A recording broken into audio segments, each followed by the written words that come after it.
Bonjour à tous et à toutes. Nous vous souhaitons une cordiale bienvenue sur notre chaîne La Vérité pour notre temps. Nous vous saluons fraternellement dans le nom de Jésus-Christ notre Seigneur. Notre étude du jour sera basée sur Isaïe chapitre 11, versets 1 à 5 et le verset 10. L'objectif de cette étude sera de déterminer le lien qui existe entre David et Jésus concernant la bannière décrite au verset 10 du chapitre 11 d'Ésaïe. Deuxièmement, ce sera le but pour nous de déterminer la raison pour laquelle David aurait choisi 5 pierres et qu'il n'en utiliserait qu'une seule. Le troisième point sera de montrer le lien qui existe entre le type et l'antitype à travers l'histoire de David et Goliath, ainsi que les 5 pierres. Et vous noterez particulièrement que lorsque la Bible nous donne des détails, il nous faut en tenir compte. Sinon, nous risquons de passer à côté de vérités essentielles pour notre salut. Donc, nous allons prendre le temps de développer ces points. Nous vous demanderons d'être très attentifs. N'hésitez pas à prendre des notes, prenez papier, crayon pour cela, afin que vous puissiez par la suite analyser, chercher et comprendre véritablement le but de cette étude. Alors avant tout, nous allons prendre la position pour la prière et invoquer la présence de notre Dieu. Seigneur éternel, nous voilà prosternés devant toi pour te remercier pour tes bénédictions, tes bienfaits. Nous voudrions, Seigneur, nous souhaitons que tu nous ouvres l'intelligence par ton Saint-Esprit, afin qu'il nous aide à comprendre ta parole, et afin de la dispenser adroitement, et que ceux qui auront à l'écouter puissent être touchés par toi, et qu'ils puissent prendre position pour la vérité et non contre elle, afin que tous soient libérés de cet esclavage du péché qui nous accable et qui nous empêche de voir ta gloire. Alors fais ton œuvre en nous par l'intermédiaire de ton Saint-Esprit et dirige tout un chacun, et que nous soyons une bénédiction auprès de tous ceux que nous côtoyons. Au nom de Jésus, nous t'avons prié et pour ta gloire. Amen. Amen.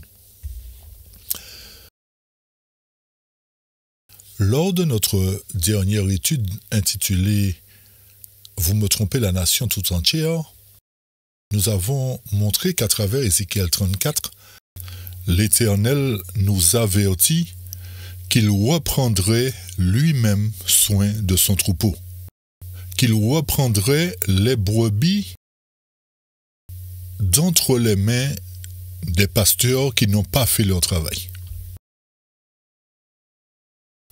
Il a promis aussi que, selon Jérémie 3, verset 17, qui dit qu'en ce temps-là, on appellera Jérusalem le trône de l'Éternel. Toutes les nations s'assembleront à Jérusalem au nom de l'Éternel, et elles ne suivront plus les penchants de leur mauvais cœur. Ici, nous voyons que le trône de l'Éternel sera établi dans ce lieu-là.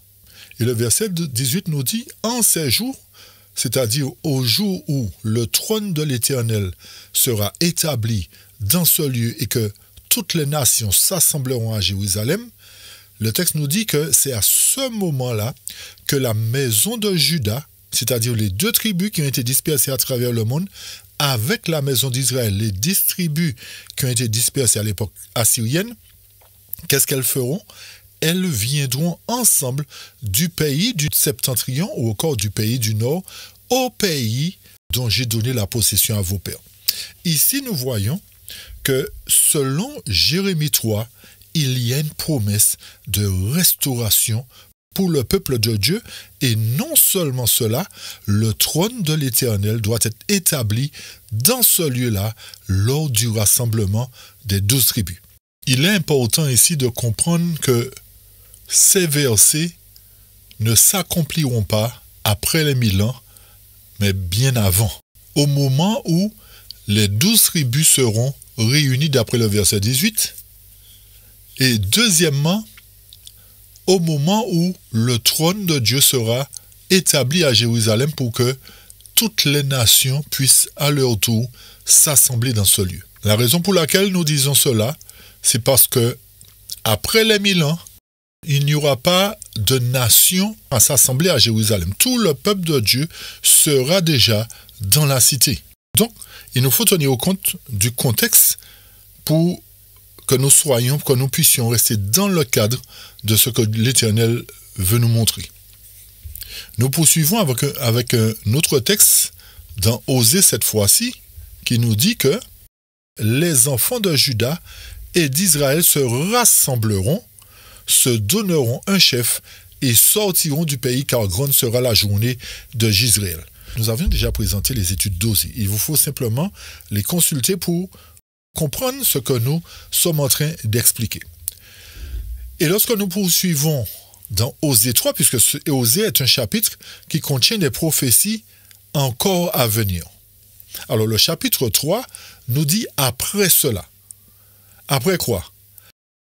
Après que le chapitre 2 ait trouvé sa réalisation, c'est-à-dire que le peuple de Dieu sera réconcilié avec lui. Ils ne seront plus appelés Lo-Rushama ni Lo-Ami, mais ils seront appelés Ami et Rushama. Donc il y aura une restauration du peuple de Dieu. Donc c'est après cela, que, comme nous dit le texte, le chapitre 3, verset 5, que les enfants d'Israël reviendront. Ceci nous montre qu'il faut d'abord une restauration du peuple, des tribus de Dieu dispersées à travers le monde, qui puissent par la suite revenir dans le lieu que l'Éternel a préparé pour eux. Et à ce moment-là, la suite du texte nous dit, ils chercheront l'Éternel leur Dieu et David leur roi. Donc il y a là une certaine alliance entre Dieu et David. Il y a une raison ici pour laquelle l'Éternel dit qu'ils chercheront l'Éternel et David. Est-ce à croire que David va ressusciter? Est-ce à croire que c'est quelqu'un du nom de David? Chers amis, là où l'Éternel a parlé, nous parlons. Là où il s'est tu, nous nous taisons. Donc l'Éternel ne nous a pas donné toute la révélation concernant qui est ce David. Mais la chose que nous savons, c'est qu'il dit que le peuple d'Israël restauré cherchera l'Éternel et David le roi. Et suite à cela, ils tressailleront à la vue de l'Éternel et de sa bonté dans la suite de temps. Ici, nous voyons que ces paroles s'accompliront bel et bien dans la suite des temps. Alors, ceci nous prouve encore qu'il y a suffisamment de prophéties qui nous montrent ce que l'Éternel a en projet pour son peuple dans la suite des temps. L'accomplissement de la prophétie ne se résume pas seulement au retour de Jésus ou à la mise en place de l'image et de la marque de la bête, mais contient aussi le plan que l'Éternel mettra en place pour restaurer son peuple. Donc, ces paroles d'Osée doivent trouver leur accomplissement avant la marque et l'image de la bête. Et aussi avant le retour de Jésus. Ok? Nous aimerions que vous constatiez que ces différents textes que nous vous présentons ne proviennent pas de sujets théologiques, mais proviennent de la Bible elle-même qui, à travers la prophétie, nous font savoir ce que l'Éternel a prévu pour nous juste avant son retour. Peut-être que en lisant ces textes, vous vous rendrez compte que vous n'avez jamais entendu les explications.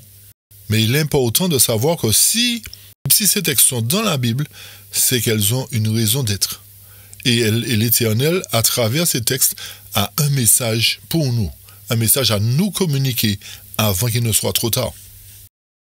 Nous apportons encore d'autres évidences et nous poursuivons avec d'autres textes pour rétablir, comme on le dit souvent, la vérité qui a été voilée. Et Isaïe 32 qui nous dit, versets 1 et 2, « Voici un roi régnera ». Il n'a pas dit un roi à régner. Un roi régnera en justice et des princes domineront avec droiture. Et il y aura un homme qui sera comme une protection contre le vent et un abri contre l'orage, comme des ruisseaux d'eau dans un lieu sec, comme l'ombre d'un grand rocher dans un pays aride. Ici, nous voyons que lorsque ce roi régnera avec justice et que les princes domineront avec droiture, non pas en étant injuste, mais avec droiture, il y aura quoi? Un homme qui sera une protection. Et nous voyons que cet homme, ici mentionné, est Jésus-Christ. Et nous poursuivons au chapitre 9, versets 6 et 7 pour confirmer ce que nous venons de lire. Dans le chapitre 32, le texte nous dit « Car un enfant nous est né, un fils nous est donné, et la domination reposera sur son épaule. On l'appellera admirable conseiller, Dieu puissant, Père éternel, prince de la paix. Il viendra donner à l'empire de l'accroissement et une paix sans fin au trône de David. Alors remarquez bien qu'il dit que lorsque l'enfant sera né, lorsque cet homme, en quelque sorte, au chapitre 32, régnera en justice, il donnera quoi? De l'accroissement et une paix sans fin au trône de David. Pour quelle raison? Qu'est-ce que l'Éternel veut nous dire en nous signalant qu'il donnera une paix sans fin au trône de David? Gardez à l'esprit que David a été appelé un homme selon le cœur de Dieu. Et c'est, comme nous l'avons dit tout à l'heure, c'est David qui a été capable de délivrer Israël de la main des Philistins. Et le texte nous dit que lorsque cet enfant naîtra, il donnera à l'empire et l'accroissement au royaume de David, il l'affermira et le soutiendra par le droit et par la justice dès maintenant et à toujours. Donc, à partir du moment où le royaume de David sera rétabli, nous pourrons dire à ce moment-là que l'Éternel est entré dans son règne. D'accord, chers amis? Alors, cette étude, c'est une étude que vous n'entendrez jamais au sein de la Odyssée. Pour quelle raison? C'est parce que la Odyssée ne croit pas à la bonne nouvelle du rétablissement du royaume. Pourtant, nous disons prêcher l'évangile du royaume, comme les apôtres. Donc, ici, nous constatons qu'il y a un sérieux problème, effectivement, alors que nous devrions prêcher, enseigner le rétablissement du royaume prédit par la parole de Dieu, nous enseignons le retour de Jésus. Donc, effectivement, vous n'entendrez jamais ce message de restauration du royaume. Pourtant, ces paroles sont dans la Bible. Alors, si elles sont dans la Bible, c'est qu'elles ont de l'importance et nous devons par conséquent les considérer attentivement. En d'autres termes, ceci nous montre que l'Éternel a un projet, comme nous l'avons dit, de restauration. De restauration où lui et David seront à la tête du royaume. Alors, c'est vrai que nous entendons toujours les témoins de Jéhovah parler du royaume, mais sachons que ce n'est pas de ce royaume à la façon des témoins de Jéhovah que nous présentons, que nous parlons. Nous parlons d'un royaume où le peuple de Dieu recevra la pleine puissance durant le moment où l'image et la marque de la bête sera établie. Ça, c'est une chose. Et d'autre part, ce royaume sera établi pour être une protection contre la tempête, c'est-à-dire contre les conséquences que mettront en place la bête et son image. OK? Donc, ceci nous montre ici, chers amis, que nous ne devons pas attendre premièrement le retour de Jésus, mais que nous devons attendre l'accomplissement de ces paroles qui sont couchées là et qui méritent d'être prises en considération. Si l'Éternel nous révèle ces choses aujourd'hui, c'est parce qu'il sait que le temps est proche et que nous avons très peu de temps pour nous préparer. Et la préparation consiste à croire aux promesses de Dieu par la foi. Et n'oublions pas que c'est la vérité qui nous affranchira et non l'erreur. Et la raison pour laquelle beaucoup d'entre nous ne comprenons pas cela, comme nous venons de le dire, la raison pour laquelle la Odyssée ne prêche pas ce message, ne prêche pas ces avertissements, c'est parce qu'ils l'ont rejeté. Lorsque vous rejetez quelque chose, vous ne connaissez ni les tenants, ni les aboutissants. Et pourtant, elles sont écrites pour notre instruction. Alors à vous, peuple de Dieu, qui entendez ces paroles aujourd'hui, vous ferez mieux de porter une attention particulière à cette étude. Parce que si l'Éternel a parlé tant de fois de la restauration de la maison de David, c'est qu'il y aura bel et bien une restauration et nous devons tenir compte. Sinon, nous passerons à côté de notre salut. Alors soyez suffisamment sages et intelligents pour prendre le temps d'écouter, d'analyser, de sonder, pour qu'en définitive, vous puissiez être scellés par la vérité. Alors certainement, beaucoup se sont posé la question, mais pour quelle raison David a-t-il ramassé 5 pierres et n'a utilisé qu'une seule? Certains diront, oui, mais c'est parce qu'il était berger, il fallait qu'il sache protéger les brebis, donc il a appris à manipuler le lance-pierre, et ce qui fait qu'il a été suffisamment adroit pour atteindre Goliath et le frapper à la tête. Mais vous êtes-vous aussi posé la question, pour quelle raison l'Éternel nous donne autant de détails? Pourquoi la Bible ne nous dit-elle pas, David ramassa des pierres et frappa Goliath? Pourquoi préciser 5 pierres? Il y a certainement un enseignement pour nous aujourd'hui, chers amis. C'est pour cette raison que nous vous demandons encore une fois une attention soutenue. Si vous êtes fatigué, laissez tomber l'étude, allez vous reposer et réécoutez lorsque vous serez plus en forme. N'écoutez pas si vous êtes somnolent, non. Écoutez attentivement. Et comme nous vous avons dit, c'est une étude que vous n'avez jamais entendue dans la Odyssée, que vous n'entendrez jamais du sein de la Odyssée. OK? Pour comprendre les tenants et les aboutissants de cette étude, nous sommes obligés de retourner dans Ésaïe 11. Pourquoi retourner? Parce que nous avions déjà présenté une étude sur Ésaïe 11. Mais là, nous nous arrêterons au verset 1 à 5 et le verset 10 particulièrement. Nous avons déjà expliqué les autres versets. Donc, remarquons bien qu'il y a toujours plusieurs études dans un chapitre de la Bible. Il n'y a pas qu'une seule étude. C'est pour cette raison qu'à travers cette étude, nous apporterons les explications qui sont liées au verset 1 à 5 et au verset 10.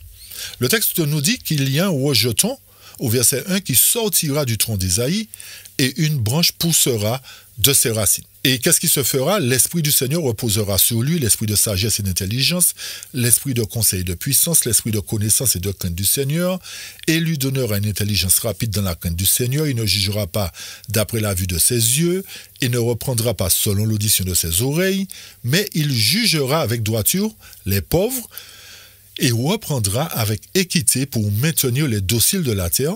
Qu'est-ce qu'il fera ensuite? Il frappera la terre par la verge de sa bouche et fera mourir le pervers par le souffle de ses lèvres, et la droiture sera le ceinturon de ses reins et la fidélité le ceinturon de ses flancs. Ici, particulièrement, au verset 1, il y a 3 personnes qui sont mises en évidence. Il y a Isaïe, qui est le père de David, il y a le rejeton, qui est David, et le germe, qui est Christ, ou encore la branche. Puisque Jérémie confirme concernant la branche. Jérémie 23, verset 5, nous avons mis 2 versions pour montrer qu'une parle de branche, une parle de germe. OK? Donc, quand vous relisez, vous voyez que les jours viennent, dit le Seigneur, où je susciterai à David une branche ou encore un germe. Donc, lorsque nous parlons de germe, nous parlons de branche. Lorsque nous parlons de branche, nous parlons de germe. Lorsque nous parlons de germe et de branche, nous parlons de Christ. OK? Ici, nous voyons que il y a des jours qui arrivent où l'Éternel va susciter à David un germe. Ce germe, effectivement, nous savons qu'il est Christ. Et il régnera et prospérera et exercera le jugement et la justice. Ça prend une version dans le pays ou encore sur la terre. N'oubliez pas que le but de Dieu était de permettre que Jésus vienne et qu'il rétablisse toutes choses. Et c'est pour cette raison que nous avons lu tout à l'heure Ésaïe 9 qui nous disait « Un enfant est né, un fils nous a donné ». Et lorsque nous faisons le lien avec Ésaïe 11, ce texte nous confirme bel et bien que cet enfant qui devrait naître sortirait de David, particulièrement de la tribu de Juda, à l'époque juive. Et c'est ce qui s'est accompli. Alors nous voyons que sa venue était dans le but d'établir effectivement son royaume, mais pas dans le sens où les Juifs l'avaient compris. Vous nous suivez? Donc son royaume devait commencer par la construction, c'est-à-dire la fondation. Mais les Juifs pensaient que ça devait se faire instantanément à leur époque. Et c'est là que nous voyons que la construction de cette maison prend du temps. Pourquoi? Parce qu'elle s'est arrêtée en cours de route comme cela s'est arrêté à l'époque de la déportation. Vous nous suivez? Il y a eu un arrêt de la maison. Donc, dans l'antitype aussi, la construction de la maison s'est arrêtée, mais elle doit reprendre justement lorsque le peuple de Dieu sera rétabli. Et ce peuple rétabli sera en quelque sorte considéré comme étant le reste de la construction qui sera érigée sur la fondation des apôtres. Notez bien un point concernant David. Il était celui qui voulait construire un temple en l'honneur de l'Éternel. L'Éternel lui a dit, non, tu ne seras pas en mesure de le faire, c'est ton fils qui le fera. Et lorsque Salomon érigea ce temple qu'avait conçu David dans l'honneur de l'Éternel, ce temple fut le plus beau temple jamais construit sur la surface de la terre. De même, Jésus, qui est aussi un descendant de David, a pour mission, comme Salomon, de bâtir un super temple en l'honneur de son père, en permettant à David d'être collaborateur avec lui, à travers Isaïe 11, dans l'érection de ce futur temple. Un futur temple, bien entendu, composé de pierres vivantes qui seront travaillées avant d'être mis dans l'édifice. De même que les pierres de Salomon ont été travaillées hors du temple et bien équarries, bien taillées, pour qu'au moment de l'érection, elles soient posées sans marteau, sans burin, sans rien du tout, parce qu'elles auront été travaillées en amont. Ici encore, nous voyons que les futures pierres vivantes qui doivent composer le nouveau temple de l'Éternel doivent aussi être travaillées en amont, équarries, polies, dans le but d'être posées sans qu'aucune personne ne puisse venir ajuster quoi que ce soit. C'est l'Éternel qui travaillera ces pierres cette fois-ci dans la construction de son futur temple, un temple à sa ressemblance.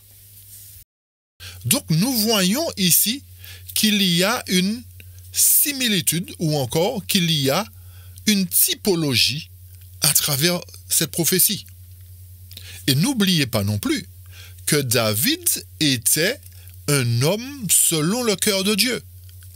Et c'est la raison pour laquelle l'Éternel, à travers Ésaïe 11, nous dit qu'il est associé avec David en quelque sorte. Et nous allons le comprendre dans quelques instants. Alors vous voyez que David était celui qui avait émis l'idée d'une construction d'un temple en l'honneur de l'Éternel. Mais c'est Jésus qui proviendra de la descendance de David qui sera celui qui l'érigera et qui le terminera.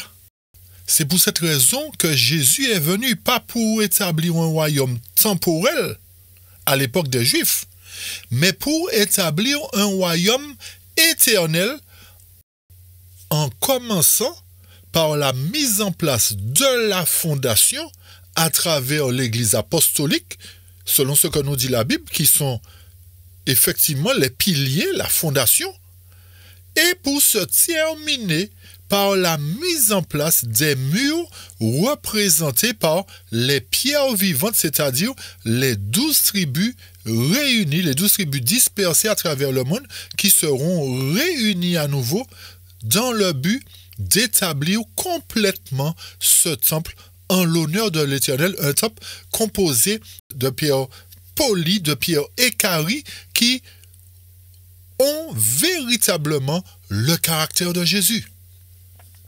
Donc ce sera effectivement un édifice pur, un édifice plus beau encore que celui qu'avait établi Salomon. Donc, Nous voyons ici que lorsque nous allons en profondeur dans la mine de la parole de Dieu, nous pouvons en tirer de grosses pépites. Et ceci est une superbe pépite qui nous confirme que bel et bien le royaume de Dieu doit être établi dans le temps de ses rois, à travers un peuple purifié qui possède les caractéristiques de Jésus-Christ. Donc, nous comprenons que dans la condition laodicéenne où nous nous trouvons aujourd'hui, l'édifice ne peut pas être construit et nous ne pouvons pas non plus attendre simplement le retour de Jésus. Il faut que sa maison soit d'abord construite pour mettre en sécurité tous ces enfants qui devront sortir du monde. Vous comprenez pourquoi la maison doit être construite d'abord, chers amis?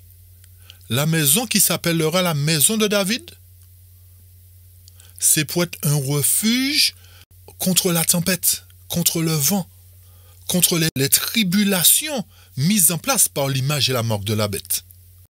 Chers amis, votre devoir sera de partager cette étude à tous nos frères laodicéens pour leur faire comprendre que le royaume que Dieu doit établir n'est pas dans le ciel. Nous monterons simplement faire 1000 ans de vacances au ciel, mais que son royaume doit commencer d'abord sur la terre avec des fidèles qui ont son caractère. Voilà la vérité que les pasteurs ne peuvent pas vous donner aujourd'hui.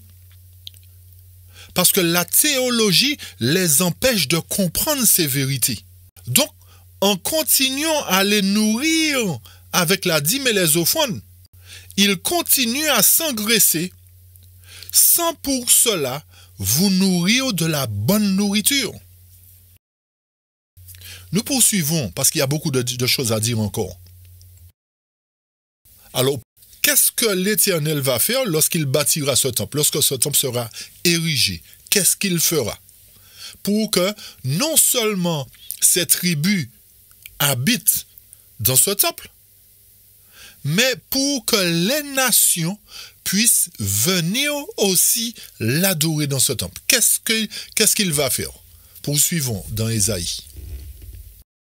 Le texte nous dit au verset 10, « En ce jour, il y aura un rejeton d'Isaïe qui est David, Isaïe c'est Jessé, qui servira de bannière au peuple. » Ok?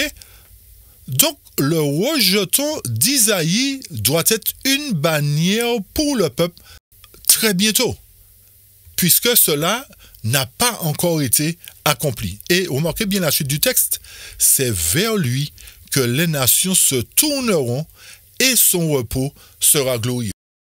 Cette bannière sera la maison de David, puisque David est le rejeton d'Isaïe. Mais il ne peut pas y avoir de maison de David sans que Jésus ne bâtisse la maison de David. Donc, lorsque cette bannière sera établie, Jésus et David, ou encore Jésus et la maison de David seront associés. Voilà encore des confirmations qu'il y a bel et bien un rétablissement de la maison de David, puisqu'il est les rejetons, qui sera une bannière pour le peuple. Par conséquent, ce texte que nous venons de lire montre que David le rejeton n'est pas Christ, qui est le germe. Pour quelle raison? Car le rejeton sort d'Isaïe. Et le germe qui est Christ sort du rejeton. Ok? Donc, ainsi de manière manifeste, le rejeton provient d'Isaïe qui symbolise David, et le germe sortant du rejeton symbolise le fils de David qui est Christ qui s'est fait homme particulièrement. Ok, chers amis? Cette prophétie commence véritablement à partir du moment où Jésus est venu sur terre. Mais nous voyons que cette prophétie doit trouver son accomplissement dans la suite des temps. Alors la venue de Jésus, nous dirons, a été le moyen pour lui de rétablir progressivement la maison de David. C'est pour cette raison qu'il a commencé par la fondation. Il a établi la fondation des apôtres. Ensuite, il continuera la construction en rétablissant les 12 tribus qui seront les murs et les portes par lesquels entreront la grande foule qui doit être sauvée. Est-ce que vous nous suivez, chers amis? Ok? Donc, si l'Éternel doit rétablir la maison de David doit avoir une fondation, doit avoir des murs et doit avoir un toit qui sera l'Éternel lui-même. Donc l'Éternel sera toujours au-dessus du peuple. Il ne sera pas en bas du peuple, mais il sera toujours au-dessus du peuple, puisque le texte nous dit quoi? Que cet homme sera, dans Isaïe 32, que cet homme sera comme une protection contre le vent et un abri contre l'orage, comme des ruisseaux d'eau dans un lieu sec, etc. Donc, l'Éternel doit pouvoir couvrir sa maison de sa gloire lorsqu'elle sera établie. Et c'est à ce moment-là que trouvera son accomplissement le texte d'Ésaïe 2 ou encore de Michée 4 qui nous dit « Il arrivera dans la suite des temps que la montagne de la maison de l'Éternel sera fondée sur le sommet des montagnes, qu'elle s'élèvera par-dessus les collines, et que toutes les nations y afflueront. » Pour quelle raison? Parce qu'il y aura une bannière. La maison de David, dirigée par Dieu, sera la bannière. Par conséquent, les peuples, verset 3, des peuples s'y rendront en foule et diront, « Venez, et montons à la montagne de l'Éternel, à la maison du Dieu de Jacob, afin qu'il nous enseigne ses voies, et que nous marchions dans ses sentiers. » Pour quelle raison? Car de Sion sortira la loi, et de Jérusalem la parole de l'Éternel. Est-ce que ça devient plus clair, chers amis? Si l'étendard n'est pas dressé, les peuples ne pourront pas s'y rendre en foule, parce qu'aujourd'hui, ils ne peuvent pas distinguer clairement qui est le véritable peuple de Dieu. Bien que Dieu a un peuple qui lui est fidèle, qui fait tout son possible pour prôner la vérité, mais comme la 11e heure n'est pas encore arrivée, les nations ne peuvent pas distinguer véritablement ce peuple.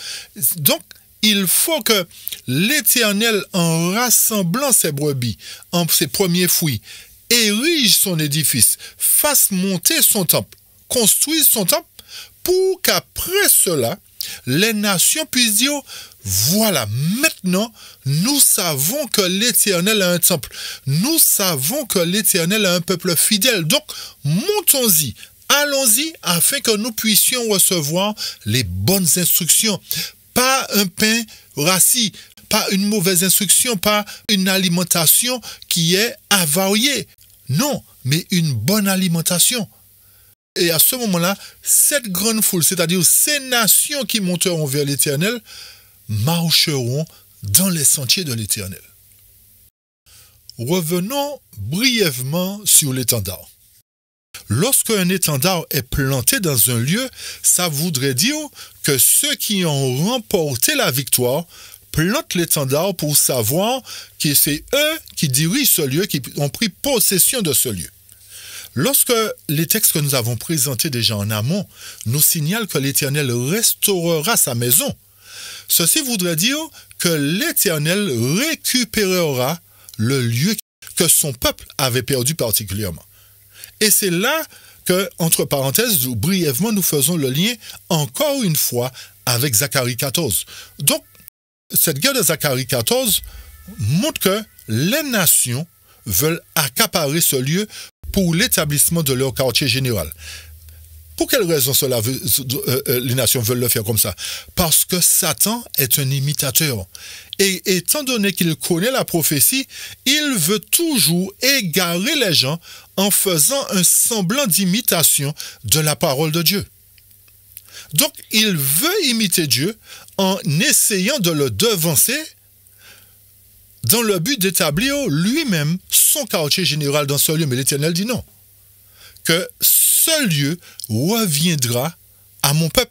lorsque je les aurai restaurés. Donc, nous voyons ici qu'il doit y avoir une restauration des 12 tribus, puisqu'elles sont dispersées dans le monde, comme nous l'a dit Jacques. Jacques chapitre 1. Et nous voyons qu'à travers les différents textes, l'Éternel promet de les ramener. Donc, chers amis, avons-nous la foi? Croyons-nous en la parole de Dieu ou pas? Si ces textes sont là et l'Éternel nous dit qu'il va les ramener, il ne les ramènera pas au ciel, puisque le texte nous dit qu'il les ramènera dans ce lieu, dans le lieu où habitait leur père, c'est-à-dire Jérusalem, là où il y a le conflit aujourd'hui. Mais pour quelle raison l'Éternel doit faire cela d'après vous?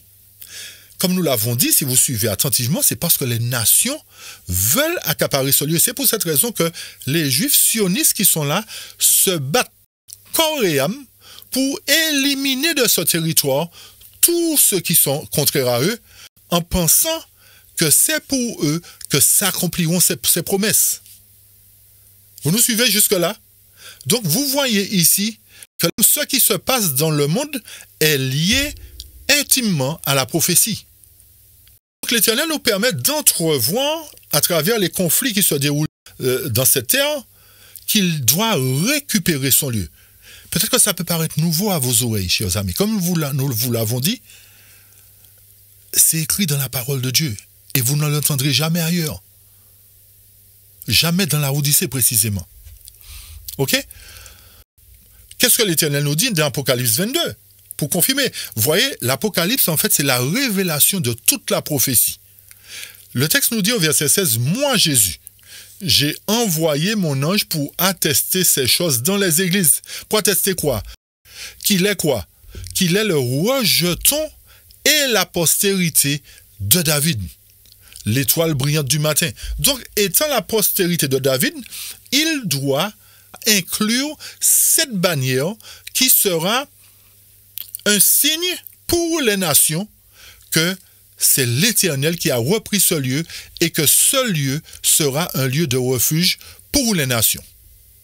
Ok, chers amis? Vous nous suivez? Rappelez-vous, revoyez le verset 10 d'Ésaïe 11. Le verset nous dit, « Lorsque la bannière sera établie, les nations se tourneront vers cette bannière, vers le rejeton ainsi que la bannière. » Ok? Donc ici, plus nous avançons, plus nous voyons qu'il y a effectivement quelque chose qui doit se passer dans ce territoire où l'Éternel récupérera son territoire dans la main des païens. Rappelez-vous aussi que le temps des païens doit s'achever dans cette terre. Ça voudrait dire que lorsque cette grande guerre de Zacharie 14 s'accomplira, c'est à ce moment-là que le temps des païens sera accompli. Donc les païens ne domineront plus le monde, mais ce sera le peuple de Dieu, la maison de David. Puisque, selon Ésaïe 11, verset 1, du tronc d'Ésaïe sort le rejeton David, et du rejeton sort le germe qui est Christ, c'est-à-dire qu'il y aura une alliance entre David, le roi visible, et Christ, le roi invisible. Et ils constitueront, en ce jour-là, cette bannière. Ils constitueront, c'est-à-dire Jésus et la maison de David constitueront cette bannière vers laquelle se tourneront les nations. Donc, l'Éternel nous montre ici qu'il y aura un repère pour les nations. Que les nations ne seront pas poquis-poquants, ne sachant vers qui se tourner. Donc l'Éternel, dans son amour, va implanter son tabernacle, va implanter son quartier général, surmonté de sa bannière pour dire aux nations que c'est lui qui a récupéré ce lieu et que ce sera le lieu de refuge contre la tempête. Quelle tempête? Contre les fléaux, contre l'attaque de Gog, contre la bataille d'Armageddon.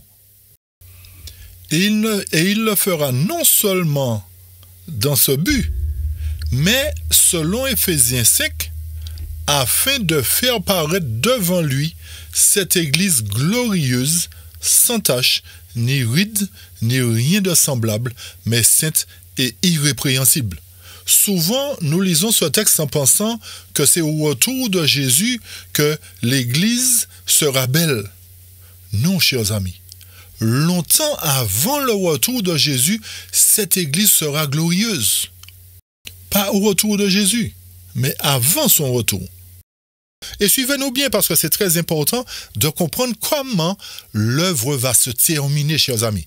Si vous voulez savoir comment l'œuvre évangélique se terminera, suivez attentivement cette étude. Donc, pour bien comprendre encore une fois ce qui va se passer, nous remonterons, comme nous l'avons dit tout à l'heure, dans l'histoire de David et de Saül. Et cela va nous montrer la raison pour laquelle l'Éternel restaure la maison de David, c'est qu'il est le seul qui correspond parfaitement à l'antitype, c'est-à-dire les dirigeants qui seront comme David à l'époque du grand cri du message du troisième ange. Vous nous suivez? Donc nous allons considérer ces événements qui ont conduit David à atteindre cette stature et qui feront que dans l'antitype, la maison de l'Éternel porte son nom.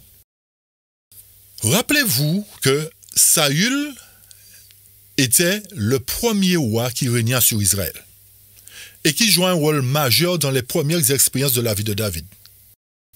Donc Saül étant le premier roi montre qu'il est un type des dirigeants de l'Église dans la période précédant le grand cri, c'est-à-dire la période où nous sommes aujourd'hui.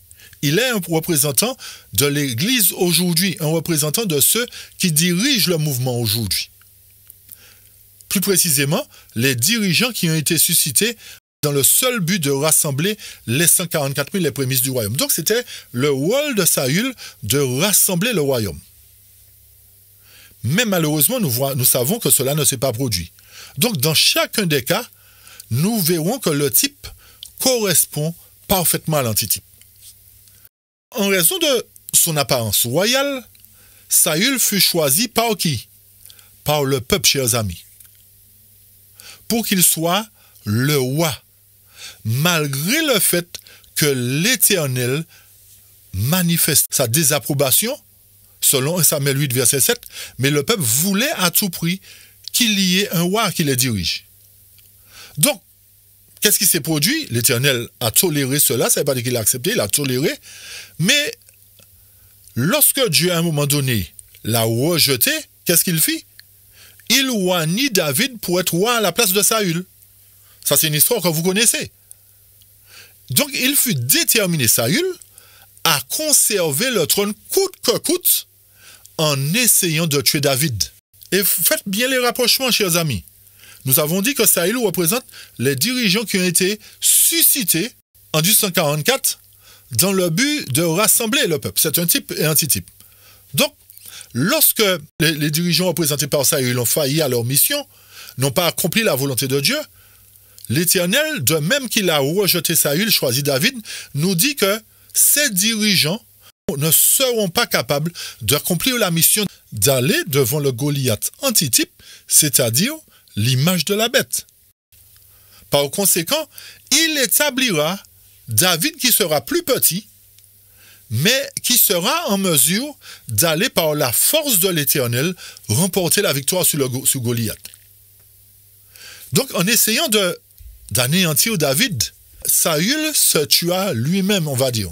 Il se tua délibérément, on va dire, mais avant même que David monta sur le trône. Vous pouvez relire 1 Samuel 31, verset 4. Nous n'allons pas tout lire parce que le temps ça va nous prendre trop de temps. Donc, en faisant le parallèle, le temps nous a déjà montré que l'organisation dans laquelle nous sommes est un réel accomplissement du type. Et ceci nous montre que, de même que Saül a été élu par la voix populaire, de même, les dirigeants du mouvement préfèrent désigner et élire les officiers par un vote populaire et non par le consentement de Dieu. Puisque rappelez-vous que Dieu n'était pas favorable au règne de Saül. Donc ces dirigeants antitypes montrent qu'ils ne se soucient pas de Dieu non plus, comme cela était à l'époque de Saül. Ceci montre que ce peuple-là est véritablement un peuple particulier, un peuple qui a le cou raide, un peuple qui est imbu de lui-même, qui est têtu, obtus même, et qui ne veut pas marcher selon les directives de Dieu. Et ce qui est dommage, c'est que ce peuple-là, représenté par l'organisation dans laquelle nous sommes, veut à tout prix ressembler au monde. Tout comme Saül voulait que le peuple soit comme les nations d'alentour. Relisons Samuel 8, versets 5 et 7. Bien que les officiers de la conférence générale aient été choisis par le peuple, comme Saül, ils ont été néanmoins acceptés par Dieu pour qu'ils soient les dirigeants de son peuple, parce que Dieu l'a toléré. Les dirigeants de la conférence générale sont choisis par les hommes, mais l'Éternel tolère. Toutefois, alors de même que Saül a trahi sa mission en rejetant, en désobéissant à la parole que lui dictait le prophète Samuel, l'organisation, la conférence générale, a aussi rejeté les recommandations que Dieu lui faisait à travers le prophète qui était au milieu d'eux à ce moment. Et c'est pour cette raison, comme nous l'avions dit précédemment, ils ont envoyé le prophète loin d'eux, en Australie. Et c'est aussi pour cette raison que même au début du mouvement, que, comme nous l'avions aussi signalé, le sanatorium a pris feu. Pour quelle raison? Parce que Kellogg's voulait faire sa volonté, voulait faire à sa tête, ainsi que les autres qui étaient là. Donc, le type correspond bel et bien à l'antitype. Et cela ne s'arrête pas seulement aux responsables de la conférence générale, mais particulièrement les anciens qui sont là ont trahi leur mission. Vous vous rappelez que nous avions lu Jérémie qui nous disait que les pasteurs sont stupides. Là, dans Témoignage pour l'Église, volume 2, l'Éternel considère les anciens comme des chiens muets, chers amis. Et le texte nous dit quoi? Témoignage, volume 2, page 73. Voyez comment, en fait, l'Éternel nous parle de la direction de son peuple, de son Église, comme n'étant pas conforme. Donc, s'il traite les pasteurs de stupides et il traite les anciens de chiens muets, ceci voudrait dire qu'aucun d'eux ne sont capables d'annoncer l'Évangile. Puisque vous avez des chiens qui n'aboient pas, qu'est-ce qu'ils peuvent faire pour vous? Qu'est-ce qu'ils peuvent faire pour vous? Un chien est là, ce n'est pas simplement pour faire joli dans la maison. Il est là pour vous avertir qu'il y a des intrus. Ils vous avertissent qu'il y a un danger. Donc, si les dirigeants, les anciens particulièrement, sont considérés comme étant des chiens muets, n'oubliez pas que ce n'est pas nous qui le disons encore, chers amis. C'est la parole de Dieu qui le dit. C'est la parole de Dieu qui le dit. Ceci voudrait dire que les pasteurs et les anciens ne font pas leur travail. Et c'est pour cette raison que nous avons dit que c'est la vérité qui doit être soutenue aujourd'hui. C'est la vérité, chers amis. Lisons ce que le texte nous dit dans Témoignage, volume 2, page 73. Peut-être que certains n'ont jamais lu ce texte. Peut-être qu'ils n'ont jamais lu. Mais, chers amis, je vous invite justement à relire tout ce chapitre, le chapitre 10 de Témoignage, volume 2. Relisez tout le chapitre 10, chers amis. Nous allons lire tout le paragraphe. Le texte nous dit ici, nous remarquons que l'Église, le sanctuaire du Seigneur, sera la première à éprouver les effets de la colère de Dieu. Les anciens, ceux à qui il a donné une grande lumière et qui ont pour devoir de veiller sur les intérêts spirituels de la communauté, ont trahi leur mission. Ça veut dire qu'il n'y a rien qui se fait au sein de l'Église. C'est de la routine, on répète les mêmes choses, on est fatigué d'entendre les mêmes choses parce que les anciens ne font pas leur travail, ils sont dormis aussi. Ils ont prétendu qu'on ne devrait point s'attendre à voir des miracles et des manifestations signalées de la puissance de Dieu comme au temps de la primitive Église. Les temps ont changé, disent-ils, ces paroles les fortifient de leur incrédulité et ils disent « Le Seigneur ne fera ni bien ni mal ». Et c'est ce que nous entendons le plus souvent. L'Éternel est amour, l'Éternel est bon, c'est Satan qui nous frappe, c'est pas Jésus qui nous frappe, c'est l'Éternel est bon, ne craignez pas. Donc, vous voyez comment l'ennemi utilise des théories pour nous tromper, chers amis, nous amener à nous reposer sur nos lauriers, à croire que l'Éternel est tellement bon que son peuple est déjà sauvé d'office que nous n'avons pas à nous inquiéter. C'est ce que font entendre les anciens, chers amis. C'est ce que font entendre ceux qui sont censés conduire l'Église. Ils disent, les anciens, le Seigneur ne fera ni bien ni mal. Il est trop miséricordieux pour répandre ses jugements sur son peuple. Paix et sûreté, tel est le cri que font entendre ceux qui n'élèveront jamais plus la voix, comme une trompette pour déclarer au peuple de Dieu ses péchés et à Israël ses iniquités. Voyez pourquoi, justement, l'Église, le peuple de Dieu est dans cette condition-là, et il y a des loups à l'extérieur qui finissent de détruire le peuple de Dieu parce qu'il n'y a plus d'anciens, il n'y a plus de pasteurs qui dirigent. C'est-à-dire qu'ils ont baissé les bras. Et aujourd'hui, dans certaines églises, ce sont des membres qui contrôlent l'église, qui veulent diriger, qui veulent justement mettre à pied des anciens et établir ce qu'ils veulent à la direction. C'est pour nous montrer à quel point les anciens sont effacés. Écoutez bien ce que l'Éternel dit concernant les anciens. Chacun prend pour son grade, chers amis. Le peuple prend pour son grade, les dirigeants, les pasteurs prennent pour leur grade, et les anciens prennent pour leur grade. C'est-à-dire que chacun de nous, nous prenons pour notre grade. Parce que nous qui parlons en tant que peuple, si nous ne cherchons pas l'Éternel, ce sera de notre faute. L'Éternel ne va pas dire, vous ne saviez pas. Non, l'Éternel a mis toute la vérité à notre portée pour que nous puissions la chercher comme un trésor. Donc si en tant que peuple, nous ne cherchons pas la vérité, nous ne cherchons pas la nourriture, c'est que nous n'avons pas faim de la nourriture. Nous estimons que notre ventre est assez rempli, nous sommes assez gras, comme les pasteurs, nous n'avons plus besoin de vérité. C'est que lorsque nous avons faim que nous allons chercher à manger, chers amis. Et la vérité est une nourriture. Elle était dans le type une nourriture physique pour les Lévites. Mais aujourd'hui, elle est devenue une nourriture spirituelle. Écoutez bien ce que l'Éternel dit concernant les anciens. Ces chiens muets, comme je l'avais dit tout à l'heure, qui ne peuvent aboyer, sont ceux sur lesquels fondera la juste vengeance d'un Dieu offensé. Hommes, femmes, jeunes gens, jeunes filles et enfants périront tous ensemble. Ce texte est très puissant et nous permet de comprendre que les anciens ne sont pas capables d'aboyer, d'avertir le peuple du danger imminent. C'est pour cette raison que lorsque on leur pose la question, mais que pensez-vous de la guerre qui se passe à Jérusalem? Ah non, ça ne nous intéresse pas, nous n'avons pas à nous soucier de ça. Pour quelle raison? Alors que Zacharie 14 en parle, Ésaïe en parle, Daniel en parle. Donc ça prouve bien que les anciens ne peuvent pas aboyer. Ils ne peuvent pas annoncer ce qui va arriver. Donc, en revenant sur le cas de Saül et de David, le peuple suit Saül. Alors que Saül n'a pas été choisi par Dieu et que Saül fait sa propre volonté. Et c'est pour cette raison que le peuple est en désarroi à un moment donné lorsqu'il arrive devant l'armée philistine. Et l'Éternel s'adressant aux dirigeants depuis un moment, lorsque la servante du Seigneur était là, l'Éternel a envoyé des exhortations à cette église.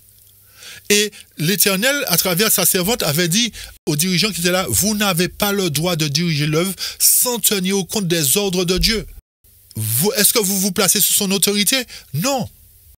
Nous lirons simplement certaines déclarations. Nous irons dans l'événement de dernier jour. Donc nous lirons 3 paragraphes. Juste avant de lire ces paragraphes, ce fut un temps, beaucoup de personnes avaient lu cela et demandaient aux dirigeants des comptes. Les dirigeants avaient dit, mais non, ce temps-là est déjà passé, donc nous sommes dans le plan de Dieu aujourd'hui, etc., etc. Tout cela pour voiler la face encore, pour montrer que, oui, ils font la volonté de Dieu et que Dieu les dirige. Écoutons ce que la servante du Seigneur nous dit au paragraphe 145. La conférence générale en elle-même se corrompt par des opinions et des principes erronés. Ok? Ça, c'est une chose. Deuxième point. Voilà plusieurs années que je ne considère plus la conférence générale comme la voix de Dieu. La servante du Seigneur qui recevait les instructions de Dieu, bien qu'aujourd'hui on essaie de la dénigrer, de la détruire, mais ceux qui ont compris l'histoire comprennent qu'elle a sa place. Elle dit qu'elle ne considère plus la conférence générale comme l'œuvre de Dieu. Pour quelle raison? Parce que l'Éternel, à travers elle, interpellait les dirigeants faisaient la sourde oreille. Et le dernier paragraphe nous dit, le temps où nous considérions ces hommes de la conférence générale comme se tenant en un endroit sacré pour être la voix de Dieu pour le peuple, est révolu. Le temps est révolu où nous considérions ces hommes de la conférence générale comme se tenant devant Dieu pour parler au peuple. Donc ce n'est plus Dieu qui dirige là. Dieu n'est plus avec la conférence générale comme il n'était plus avec Saül. Parce que Saül faisait ce qu'il voulait. Et la même histoire se répète. Donc, l'Éternel va susciter très bientôt la maison de David pour remplacer Saül. Vous nous suivez? Est-ce que ça devient plus clair, chers amis? L'histoire nous montre ici que la conférence générale est une représentation de Saül qui a été élu par le peuple. Bien que Dieu l'ait accepté, mais au lieu de persévérer dans la voie droite, ils ont dévié au point qu'aujourd'hui, toutes sortes d'alliances sont faites, toutes sortes de compromis sont faits, et le peuple continue à tromper Dieu en apportant les ordures et les offrandes à ces gens qui ne se tiennent plus devant Dieu pour parler au peuple. Donc, l'Éternel nous fait savoir ici que l'œuvre ne va pas se terminer en queue de poisson. L'œuvre ne va pas se terminer avec Saül. Mais l'œuvre va se poursuivre avec David. Et c'est David qui sera en mesure de remporter la victoire sur Goliath. Parce que les dirigeants n'étant pas sous la direction de Dieu, lorsqu'ils verront Goliath, de toutes les façons, ils ne le verront pas, le Goliath antitype, parce qu'ils seront détruits avant. Il y aura le jugement des vivants avant, dans l'église, dans la maison de Dieu. Donc, éliminez tous ces gens-là. Plaise à Dieu que nous ne soyons pas éliminés. Plaise à Dieu que vous qui écoutez, vous ne soyez pas éliminés. C'est ce qui est important pour nous là aujourd'hui. Saül qui était devant Goliath tremblait. Il tremblait en voyant Goliath. Qu'est-ce qu'il va faire? Un guerrier, oui. Un guerrier qui a peur d'un autre guerrier. C'est terrible, hein? Et c'est un petit gars, David, qui garde des moutons, qui va frapper le grand géant. Chers amis, l'Éternel nous donne une leçon pour nous dire que ce sont des humbles serviteurs qui seront à même de renverser le système. Ce sont des gens qui n'ont pas de culture militaire, qui n'ont pas le savoir-faire de roi que Dieu mettra en tant que dirigeant. Si nous n'avons pas compris cela, il est temps pour nous de le comprendre. Il est temps pour nous de comprendre que l'Éternel a un plan de restitution, un plan d'établissement d'un nouveau mouvement qui sera très bientôt mis sur pied. Encore une fois, nous allons dire quelque chose, chers amis. Nous ne sommes pas là pour caresser quiconque dans le sens du poil. Nous voulons être sauvés et nous voulons que vous soyez sauvés. Ne voulons pas que quiconque dise que vous saviez la vérité, vous ne nous l'avez pas dit. Ok? Donc c'est pour cette raison que l'Éternel permet qu'aujourd'hui, que sur cette chaîne, la vérité pour notre temps, vous entendiez la vérité pour votre temps. Donc la déclaration de la servante du Seigneur montre de manière claire qu'après la rencontre de Minneapolis en 88, lorsque les dirigeants rejetèrent le message qui leur fut donné, le Seigneur ne les a plus considérés comme étant ses serviteurs. C'est à partir de ce moment-là que Dieu a rejeté la conférence générale, chers amis.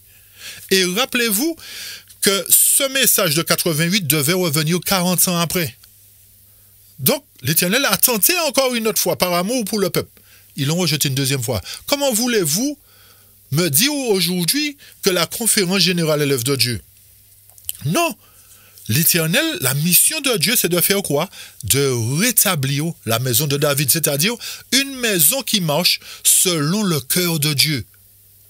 Une maison qui reconnaît ses fautes, comme David a reconnu ses fautes. Une maison qui dit, je vais te bâtir un temple à ton honneur. C'est cette maison que l'Éternel doit trouver dans les derniers temps. Une maison qui marche selon la volonté de Dieu. L'Éternel nous signale que lorsque les bergers ne font pas le travail, il prend lui-même soin du troupeau. Donc il arrive, et ce temps est pratiquement arrivé, chers amis, et sur le point de s'achever, où la patience de Dieu arrivera à son terme, comme cela l'a été à l'époque de Saül. Et c'est pour cette raison que l'Éternel nous appelle à un réveil spirituel ainsi qu'à une réforme spirituelle. Et c'est pour cette raison qu'il dit qu'il vomira les tièdes. Il nous faut être froid ou bouillant. Donc il doit y avoir un réveil, il doit y avoir une réforme sous l'action du Saint-Esprit, pas selon nous. Nous reviendrons sur le réveil une autre fois. Donc, Tout comme Saül connu sa chute pour avoir négligé d'obéir à la parole de l'Éternel, à la lettre, et d'avoir ensuite excusé sa désobéissance, sous prétexte qu'il avait épargné le meilleur du bétail pour servir le sacrifice en hommage à Dieu. Les dirigeants d'aujourd'hui, par conséquent, font de même. Bien qu'ayant reçu l'ordre d'éviter toute relation avec le monde, d'éviter toutes sortes d'affaires le jour du sabbat, comme la vente de littérature ou la levée des fonds, il manifeste, c'est-à-dire l'église de Laodicée manifeste toutefois sa désobéissance en ayant des relations avec le monde. L'œcuménisme qu'on vous cache, qu'on ne veut pas vous dire. On ne veut pas vous le dire, mais au moins il y a de ceux qui cherchent, qui trouvent, qui comprennent qu'il y a véritablement des alliances illicites qui sont faites avec le monde. Comment l'Éternel peut se servir d'une église qui fonctionne de la même manière que Saül? Comment l'Éternel peut se servir d'un mouvement qui fait à sa tête, dans lequel il y a des jésuites qui changent les paroles de l'esprit de prophétie et qui placent des gens pour justement détruire la parole prophétique, jeter le doute sur la mission de Dieu à travers cette église et sa parole.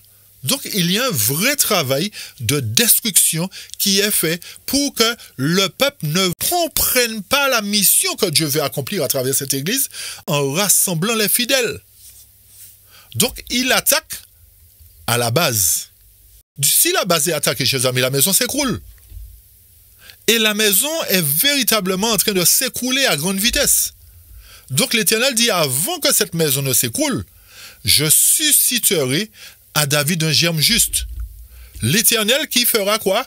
Qui prendra ses brebis entre ses mains, qui arrachera dans la main de ces faux dirigeants qui se sont élus eux-mêmes, et il les prendra soin d'eux. Donc, tout en reconnaissant Samuel comme prophète de Dieu, Saül, en même temps, désobéit délibérément à ses ordres. De même que l'Éternel a choisi un prophète pour diriger son église, ils ont désobéi au prophète de l'Éternel à tel point, comme nous l'avions dit dernièrement, lorsque la servante du Seigneur disait à Kellogg's, les cornflakes que vous mangez, vous aimez manger la Kellogg's, c'est lui qui est à l'origine de ça, il était adventiste. Lorsque la servante du Seigneur lui disait, l'Éternel n'est pas d'accord avec tes principes, qu'est-ce qu'ils ont fait? Et Kellogg's a commencé à faire à sa tête. Et les responsables de la conférence générale qui étaient là ont dit, bon, cette Ellen White, là, elle commence à nous prendre la tête, hein. On va l'exiler en Australie parce qu'elle commence à nous empêcher, en quelque sorte, d'accomplir ce que nous voulons accomplir. C'est-à-dire démolir l'Église. Démolir le peuple de Dieu, l'amener à se soumettre à la nation philistine. Donc l'Éternel nous dit qu'il ne peut pas se servir de dirigeants comme Saül. Il va le remplacer par David. Et nous voyons que Saül était rempli d'orgueil. Et c'est pour cette raison qu'il fut aussi détrôné par un autre roi. De même, les grands hommes qui sont là aujourd'hui, qui sont à la tête de l'œuvre, qui se tient à l'intellect, au génie, au talent, seront remplacés par ceux qui, bien que n'ayant pas une apparence extérieure raffinée, seront en ce temps-là manifestés au grand jour. Et lorsque vous voyez effectivement, quand un pasteur vient, ah oui, nous donnons tous son pédigré. Oui, il a fait des études à la faculté de ceci, il a fait ceci, il a tant de diplômes. Qu'est-ce qu'on a à faire de ces diplômes s'il ne peut pas expliquer la parole de Dieu, chers amis? Qu'est-ce qu'on a à faire de ces diplômes, de ces qualifications, s'il n'est même pas capable de conduire l'Église? Qu'est-ce que ces diplômes vont faire pour lui? Et c'est ce qu'on fait. L'intellect, on fait sortir, ah oui, c'est un grand homme, il a écrit 10 livres, il a écrit 20 livres, mais aucun ne nous centre vers Jésus. Aucun ne nous permet de comprendre que l'Éternel a une mission avec son peuple. Donc nous voyons que c'est la même chose qui se reproduit aujourd'hui et que l'Éternel sera obligé de susciter David, la structure qui sera établie sur la fondation des apôtres. Saül ne s'est pas contenté de faire valoir sa grandeur, etc. Il défia Dieu en refusant d'abdiquer et en cherchant à attenter à la vie de son oint, c'est-à-dire David, qui était choisi par Dieu. Donc, nous voyons aujourd'hui que, au son confus de la trompette de la conférence générale, qui refuse de laisser Dieu prendre les choses en main, ils essaient d'usurper le trône de Dieu en décidant qu'ils doivent diriger la domination jusqu'à la fin du monde. Et c'est pour cette raison qu'il y a tant de missions qui sont mises en place pour jeter le discrédit sur les enfants de Dieu qui sont représentés comme David. N'écoutez pas ceci, n'écoutez pas cela. Donc le même travail qui s'était fait avec Saül, c'est le même travail qui se fait à travers la conférence générale. Donc il profite de toutes les occasions pour chasser les futurs habitants de la maison de David du sein de la communauté.